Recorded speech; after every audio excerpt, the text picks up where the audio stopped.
What if the greatest villain the Avengers will ever face is someone they accidentally created themselves? For years, we've all believed that Avengers Endgame ended with the heroes fixing everything. They reversed the snap, defeated Thanos, and Captain America returned the Infinity Stones to restore the timelines. It felt like the perfect ending. Every loose end seemed tied up. Every sacrifice had a purpose. Every timeline had been repaired. But what if one of those timelines wasn't actually repaired? Because buried inside Endgame is a sequence that almost everyone remembers for completely different reasons. Tony Stark shares an emotional conversation with his father. Steve Rogers catches one last glimpse of Peggy Carter. It's one of the most heartfelt moments in the entire Marvel Cinematic Universe. Yet behind those emotional scenes sits one tiny detail that could completely rewrite the future of the MCU. The year is 1970. Steve Rogers and Tony Stark travel back in time after losing the Tesseract during the Battle of New York. Their mission is simple: infiltrate Camp Lehigh, retrieve the cube before Shield notices it's gone, and return to the present. The mission succeeds perfectly. At least that's what we've always been told. Because Marvel never showed us what happened after Tony walked away carrying the Tesseract. And sometimes, the most dangerous stories are hidden inside the scenes we never got to see. Think about where the Tesseract was being stored. This wasn't just another warehouse. This was one of Shield's most classified research facilities. Howard Stark himself was leading experiments on the cube. The organization believed it contained an almost limitless energy source that could change humanity forever. Every scientist, every military official, every founding member of Shield understood how important it was. Howard Stark wasn't simply working near the Tesseract, he was responsible for it. Now imagine the next morning. The vault is opened. The Tesseract is gone. No signs of forced entry, no explanation, no witnesses willing to admit they saw two mysterious strangers walking around the base. From Shield's perspective, there is only one possible conclusion. Someone with high-level access allowed the cube to disappear, and the man ultimately responsible is Howard Stark. Marvel never tells us what happened next because the movie immediately jumps back to the present. But if we follow the logic of this alternate branch timeline, Howard's life could have changed overnight. Not because he was guilty, because nobody would believe he was innocent. Imagine the accusations, the investigations, the suspicion, the betrayal. Shield isn't exactly known for giving people the benefit of the doubt. Throughout the MCU, we've watched the organization hide secrets, eliminate liabilities, and sacrifice individuals for what it believed was the greater good. So if the most valuable object on Earth suddenly vanished under Howard Stark's supervision, would they really keep him? Or would they quietly remove him before anyone asked too many questions? And that's where this theory takes a turn nobody expects. Howard has nowhere left to go. No government support, no laboratory, no Stark Industries, no fortune. Only his pregnant wife, Maria Stark, forced to disappear before Shield finds him. Instead of remaining one of America's greatest inventors, Howard becomes a fugitive, running, hiding, crossing borders, until eventually he reaches a forgotten European nation that Marvel fans know all too well, Latveria. Now this is where the story begins to transform from tragedy into destiny. When Howard arrives, he isn't the brilliant billionaire we've always known. He's a broken man. He has no resources, no technology, no reputation, no influence, just enough determination to keep his growing family alive. Marvel has always shown us that changing one single event creates an entirely different future. We've already seen this principle throughout Loki, What If, Ea, and Doctor Strange in the Multiverse of Madness. One decision becomes another. One altered event becomes an entirely different reality. So what happens if Tony Stark is never born into wealth? Because remember something Endgame quietly tells us. Maria Stark is already pregnant. The child is coming. But children are shaped by the worlds they're born into. Instead of arriving inside one of the richest families on Earth, this child is born into poverty, into exile, into survival, and perhaps his parents don't even name him Tony. Maybe this time, his name becomes Victor. At first, nothing seems unusual. He's simply another boy growing up in a struggling country. But as Victor gets older, Howard notices something impossible. Every single year, his son begins looking more and more like the mysterious stranger he met back in 1970. The same eyes, the same face, the same voice. The same man who appeared from nowhere, spoke with him, took the Tesseract, and then vanished forever. Imagine carrying that memory for decades. Howard can't explain it. He can't prove it. But every time he looks at Victor, he's reminded of the day everything was taken from him. His career, his home, his future. Eventually, Howard reaches the end of his life. He's no longer the optimistic inventor who dreamed about changing the world. He's an old man filled with unanswered questions, and before he dies, he finally tells Victor everything. He tells him that once, their family had everything, that they belonged somewhere else, that one mysterious man who looked exactly like Victor appeared out of nowhere, and after that day, their entire existence collapsed. Howard doesn't know who the stranger was. He doesn't know how time travel works. He only knows that before that meeting, life was beautiful. After it, everything became suffering. Then Howard dies. Not long afterward, Maria dies as well. And for Victor, grief transforms into obsession. Most heroes lose their parents and choose to protect others. Victor chooses something completely different. He wants answers, not justice, answers. Because if someone destroyed his family's future, he intends to find them, no matter how long it takes. For years, Victor investigates forgotten Sehield records, abandoned facilities, retired agents, classified archives, and anyone connected to Howard Stark's past. Some refuse to talk, some disappear, some are murdered, not because Victor enjoys killing, because every dead end fuels his belief that the truth is being hidden. This is where the future Dr. Doom is truly born.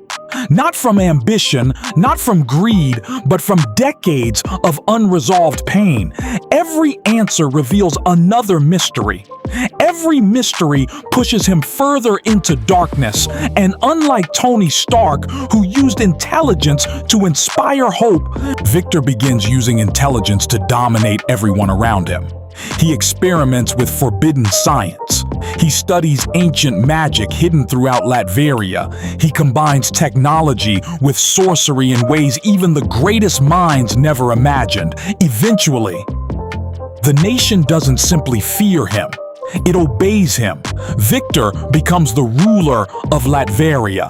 Unlimited wealth, unlimited resources, unlimited knowledge. His armor is no longer just advanced technology. It's a perfect fusion of science and magic. That's exactly why this version of Doom feels different from every villain we've seen before. He's not relying on one source of power. He's mastered both worlds. Technology gives him precision. Magic gives him possibilities. Together, they make him almost unstoppable. Even one failed experiment leaves permanent scars across his face, giving another possible explanation for why the Avengers' Doomsday version of Dr. Doom appears burned beneath the mask, despite being played by Robert Downey Jr. And then, after nearly 40 years of searching, Victor finally discovers the piece of evidence that changes everything. Hidden inside forgotten CGI'd archives is surveillance footage recorded during the 1970 incident. The mysterious intruder, the man who stole the Tesseract. Victor watches the recording and freezes, because staring back at him is his own face, or at least the face of Tony Stark. For the first time, Victor realizes the impossible. Someone who looked exactly like him existed decades before he was born, and somehow, that man came from another time. The moment he accepts that truth, every piece of Howard's story suddenly makes sense. Time travel wasn't fantasy, it was real. And if someone changed his life once, then perhaps time itself can be changed again. Victor's search changes completely after that discovery. He's no longer looking for a mysterious thief. He's looking for the science that made the impossible possible. If someone could step across decades as if they were walking through a doorway, then somewhere in the universe, time itself had already been conquered. That realization becomes the single obsession that defines the rest of his life. Every stolen Shade document, every abandoned Hydra laboratory, every piece of Chitauri technology left behind after the Battle of New York, every rumor surrounding Hank Pym's research, every whisper about the quantum realm, every classified report connected to the Avengers, Victor wants all of it. He begins assembling a picture that nobody else can see. The Avengers didn't simply save the universe. They broke rules that were never supposed to be broken. Every jump through time left behind branches. Every branch created new realities. Every reality carried new consequences. And somewhere among those countless branches was one forgotten world where Howard Stark lost everything. Because Tony Stark came back in time to save his own future. Victor doesn't see irony in that. He sees betrayal. To him, the Avengers stole one family's future to preserve another's. They chose their own timeline over his. The more he studies, the more convinced he becomes that his entire existence is nothing more than collateral damage from someone else's victory. By now, Victor has become something far beyond an ordinary ruler. Latveria, under his control, no longer resembles a struggling Eastern European nation.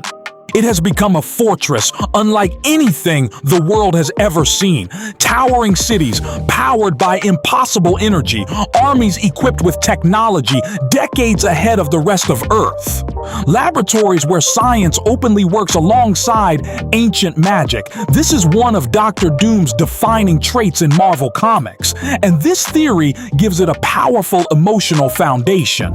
Victor never trusted science alone because science failed Howard Stark. He never trusted magic alone because magic couldn't save his parents. So instead of choosing between them, he mastered both. While Tony Stark believed every problem could be solved with engineering, Victor believes true power comes from combining logic with forces that science refuses to acknowledge. His armor becomes the physical representation of that philosophy. Every plate contains advanced Stark-level engineering, but every circuit is reinforced with mystical enchantments learned through decades of forbidden study. This isn't just a suit. It's a living weapon capable of adapting, protecting, and amplifying both technology and sorcery simultaneously. Suddenly, scenes that seemed impossible begin making sense. A warrior like Thor swings Stormbreaker with enough force to shatter mountains, yet Doom casually stops it with 2 fingers. That moment isn't simply showing physical strength, it's showing someone whose understanding of reality has surpassed every Avenger before him. As Victor's knowledge grows, another terrifying pattern begins emerging. Every major catastrophe in modern history somehow traces back to one decision after another involving the Avengers. Loki's invasion leads to the creation of Ultron. Ultron leads to the Sokovia Accords. Civil War leaves Earth divided. Thanos succeeds partly because Earth's greatest heroes are fighting each other. Then comes time travel. To the audience, these events feel like separate movies. To Victor, they look like a chain reaction. One mistake creates another until reality itself starts tearing apart.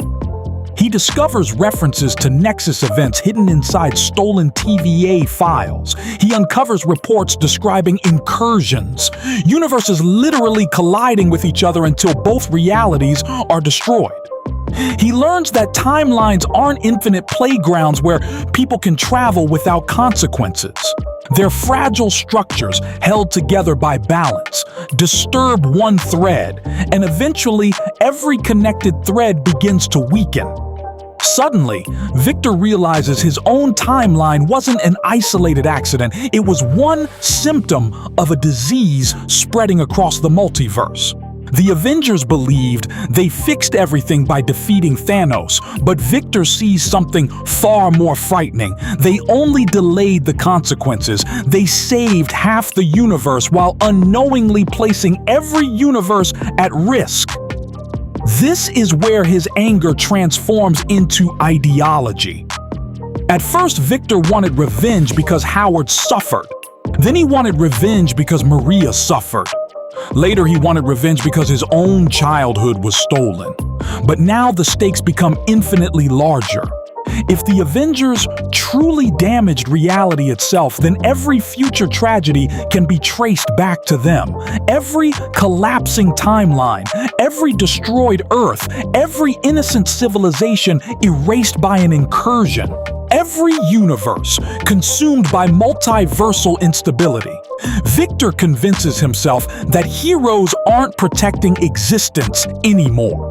They're the reason existence is dying, and that's exactly what makes Dr. Doom such a dangerous villain. He never believes he's evil. He believes everyone else lacks the courage to make impossible decisions. From his perspective, removing the Avengers isn't revenge anymore. It's surgery. A painful but necessary operation to save what remains of reality. That's the difference between ordinary villains and characters like Doom. Villains seek power for themselves. Doom seeks absolute control because he genuinely believes nobody else is capable of making the right choices. Then another devastating tragedy strikes, one that permanently destroys whatever humanity Victor still has left. An incursion finally reaches his own reality. By now, he understands what's happening, but understanding doesn't mean stopping it. Even with all his intelligence, all his magic, all his technology, he's powerless against two universes crashing into one another. Entire cities disappear in seconds. Oceans tear apart. Continents collapse under impossible gravitational forces. The sky itself fractures as two different realities begin occupying the same space. Victor throws everything he has into saving his world, but this isn't an enemy you can punch or outsmart. This is reality unraveling. Somewhere in the chaos, the people who matter most to him, his wife and his child, are lost forever. Whether they're crushed beneath collapsing worlds, erased by multiversal instability, or simply vanish into another dying universe doesn't matter. They're gone. Just like Howard, just like Maria. Once again, Victor survives while everyone he loves disappears because of forces connected to time manipulation. This becomes the final wound that transforms Victor into Dr. Doom completely. Every loss in his life now points back to the same origin: Steve Rogers, Tony Stark, the Avengers. The people celebrated as Earth's greatest heroes become, in Victor's eyes, the architects of every tragedy he has ever experienced. Most people would stop there and surrender to despair. Doom does the opposite. He declares war against destiny itself. He begins tracing every surviving branch of the multiverse, hunting for information wherever it exists. That's when he encounters names no ordinary human should even know. The Time Variance Authority, the Void, Incursions, Anchor Beings, the X-Men's universe, the Fantastic Four. Entire realities operating under completely different histories. At first, these discoveries overwhelm him, but eventually, they become opportunities. If infinite universes exist, then infinite versions of every hero also exist. Infinite versions of every mistake. Infinite timelines waiting to collapse. Doom realizes that defeating one team of Avengers accomplishes nothing. The disease is larger than a single Earth. If the multiverse itself is infected, then every connected reality must eventually be brought under one ruler, one mind, one system, one order, his order. The deeper Victor travels into multiversal history, the more one name keeps appearing beside impossible discoveries: Reed Richards. In some universes, Reed is celebrated as the smartest man alive. In others, he's responsible for experiments that accidentally weaken the boundaries between realities. To Victor, Reed represents everything he despises. Another brilliant man whose curiosity keeps pushing the universe closer to disaster. That immediately creates one of Marvel's greatest rivalries without changing its emotional core. Doom doesn't hate Reed simply because they're intellectual equals. He hates him because Reed symbolizes the same arrogance Victor already blames for destroying his own life. Men who believe they can rewrite reality always leave someone else paying the price. Howard paid it. Maria paid it. Victor paid it. His wife paid it. His child paid it. Entire universes paid it. In Doom's mind, Reed Richards is simply the next genius waiting to make another catastrophic mistake. And once Victor reaches that conclusion, his mission stops looking like revenge and starts looking like preparation. Every move he makes from this point forward is calculated years in advance. He isn't interested in destroying cities just to prove his strength. He isn't interested in ruling Earth because of ego. Earth is simply the first piece on a much larger board. If reality is collapsing because the people capable of changing time continue making impossible choices, then those people can no longer be allowed to make those choices.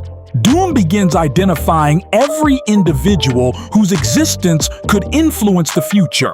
Not just the Avengers themselves, but the people they would never stop fighting to protect. Because Victor understands something every great strategist eventually learns. Heroes will sacrifice themselves without hesitation. They rarely hesitate when innocent strangers are in danger, but threaten the people they love.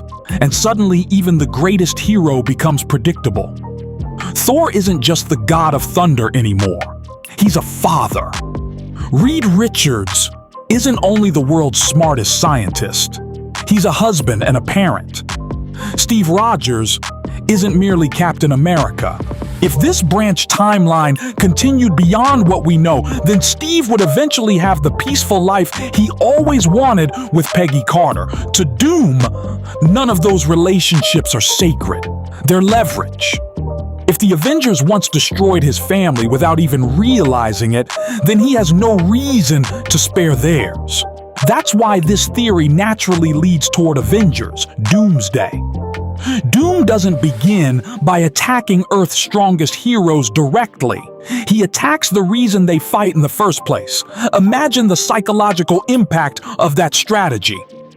Thor arrives too late to save his daughter. Reed Richards watches Franklin disappear without understanding how. Steve is forced to relive the same nightmare that started this entire story, losing the family he sacrificed everything to finally have. Doom isn't simply defeating the Avengers physically. He's forcing them to experience the exact helplessness that shaped his own life. In his mind, this isn't cruelty, it's justice. He wants every one of them to understand what it feels like to have your future stolen because someone else believed they were doing the right thing. Suddenly, every emotional wound he's carried since childhood becomes part of his battlefield. Every family torn apart mirrors his own. Every impossible choice reflects the choice Tony and Steve unknowingly made back in 1970. And the most terrifying part is that Doom never raises his voice. He never celebrates the suffering he causes. He sees it as a lesson. Pain is simply the language reality has always spoken to him, so now it's the language he uses to teach everyone else. At this point, another question naturally appears. If Doom blames Tony Stark for everything, why isn't Tony his first target? The answer is devastating because Tony is already gone.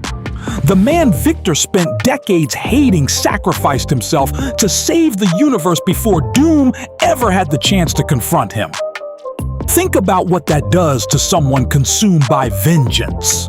Victor waited his entire life for answers, only to discover the person responsible died as the world's greatest hero. History remembers Tony Stark as humanity's savior. Monuments honor him. Children grow up inspired by him. Entire generations celebrate the very man Victor believes destroyed his family's future. That doesn't ease Doom's hatred, it magnifies it. Because now Tony can never answer for what happened. He can never explain. He can never apologize. He can never stand trial in Doom's eyes. Steve Rogers becomes the only living connection left to that day in 1970. Steve stood beside Tony. Steve participated in the mission. Steve helped create the branch timeline, even if unintentionally. So in Victor's mind, Steve inherits Tony's debt. Every unanswered question, every lost opportunity, every lifetime of suffering now rests on Captain America's shoulders. And if Steve refuses to accept responsibility, then Doom will force him to. That creates one of the strongest emotional conflicts Marvel has ever had the opportunity to tell. Because from Steve's perspective, everything he did was an act of sacrifice. He gave up his own happiness for decades. He fought wars across time itself. He returned the Infinity Stones because he genuinely believed he was repairing the damage. Endgame leaves us believing Steve succeeded, but what if returning the stones only repaired the sacred timeline while the branch reality created during those events continued existing independently? That's already an idea Marvel introduced through Loki. Branches don't simply vanish because someone leaves them. They continue living unless something actively erases them. If that's true, then the reality where Howard Stark lost the Tesseract may have continued evolving long after Steve believed he'd fixed everything. From Steve's point of view, he did everything right. From Doom's point of view, Steve abandoned an entire universe without ever looking back. Neither man believes he's lying. Neither man believes he's evil. They're simply standing on opposite sides of the same event, each carrying a completely different version of history. And that's exactly what makes this theory emotionally powerful instead of just shocking. The greatest MCU villains have always believed they were saving something. Thanos wanted to save the universe from overpopulation. Killmonger wanted justice for generations of oppression. Wanda wanted her children back. Even Loki originally wanted recognition and purpose. Doom fits perfectly into that tradition, but with one important difference. His motivation isn't built around abstract philosophy. It's deeply personal. Everything begins with one ordinary family destroyed by one extraordinary mistake. If Tony had never traveled to 1970, Howard never loses the Tesseract. If Howard never loses the Tesseract, he never flees to Latveria. If he never flees to Latveria, Victor never grows up in poverty. If Victor never grows up believing his future was stolen, Dr. Doom never exists. One mission, one decision, one branch timeline, one villain powerful enough to threaten the entire multiverse. Suddenly, the title Avengers, Doomsday, takes on a completely different meaning. Doomsday isn't simply the day Doom attacks. It's the day the consequences of Endgame finally come home. There's another detail that becomes almost poetic when viewed through this lens. Robert Downey Jr. returning as Dr. Doom initially shocked everyone because audiences immediately associate his face with Iron Man.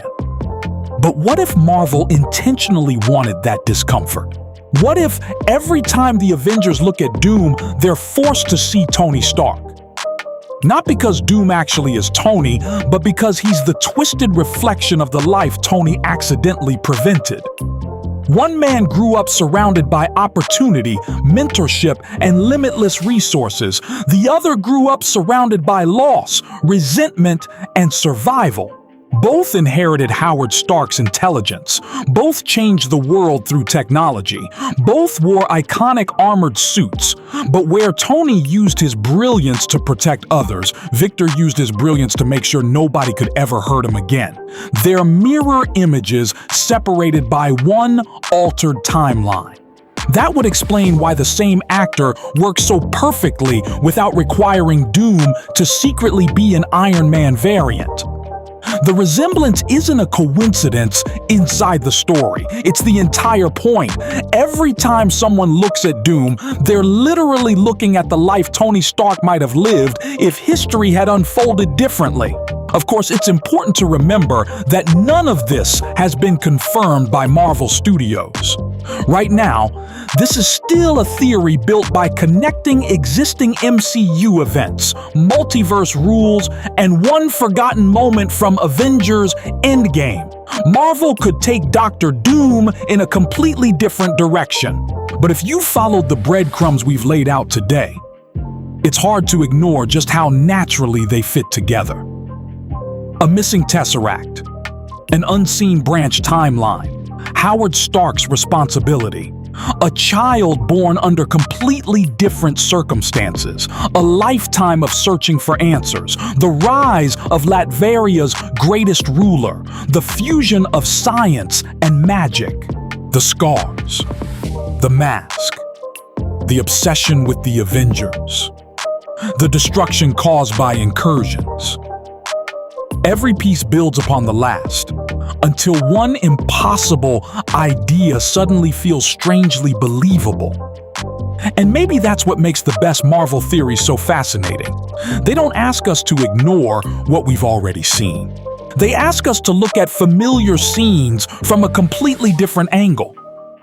Maybe the emotional trip to 1970 wasn't just about giving Tony one last conversation with his father. Maybe it quietly planted the seed for the MCU's greatest villain years before anyone realized it. Maybe the Avengers didn't just save the universe that day. Maybe, without knowing it, they also created the one man capable of bringing every universe to its knees. If you enjoyed this theory, don't forget to like, share, and subscribe to Filmcast. And if you want to support the channel even more, consider sending a $25 super thanks. It truly helps us keep bringing you cinematic Marvel stories like this.